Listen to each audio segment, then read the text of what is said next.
ব্যর্থতার চিঠি, কলমে দিলীপ হালদার, কণ্ঠে নন্দিনী বিশ্বাস। পূজনীয় বাবা, মোর এই ছোট্ট চিঠিখানি নিশুতি রাতে পড়ো। দীপ্রপ্রভা হারিয়ে গেছে জীবন থেকে, অন্ধকারই হয়েছে গাঢ়। তোমার পুত্র আজ সকল ক্ষেত্রে ব্যর্থ, পাই না খুঁজে জীবনের অর্থ। স্বাদ ছিল মোর জীবনে অনেক, সাধ্য হারিয়ে আজ অবেলার সাজ। শির উঁচিয়ে বাঁচব কিভাবে, ছন্দ হারিয়ে চলছে জীবন মাঝ। বাবা, তোমার কথাই আমি মনোযোগের সাথে পড়েও আজ ব্যর্থ। স্কুল কলেজের বখাটে ছেলেরা আজ সমাজ দরদের নেতা।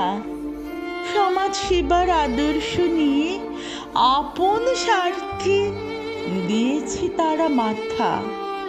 সমাজ সেবক, মেকি শুভাকাঙ্ক্ষী, ছল চাতুরের রাজা দখল করে বসে আছে চেয়ার, অযোগ্যতায় প্রজা। পাঠের অন্তর্নিহিত অর্থ বোঝাতে গিয়ে নানান কথার ছলে ছাত্রছাত্রীরা মরে বখাটে শিক্ষক বলে। রঙ্গমঞ্চে আপন খেলায় পরাজয় নিশ্চিত জেনে অল্প অল্প রান নিয়ে দলকে জেতানোর প্রাসঙ্গিকতা যায় মন ছুঁয়ে।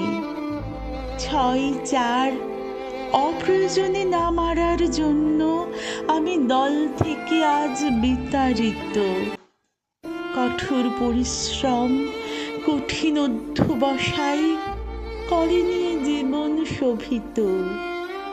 বাবা, ছোটবেলায় তুমি গল্পের ছলে কত নীতি কথা শুনিয়েছিলে।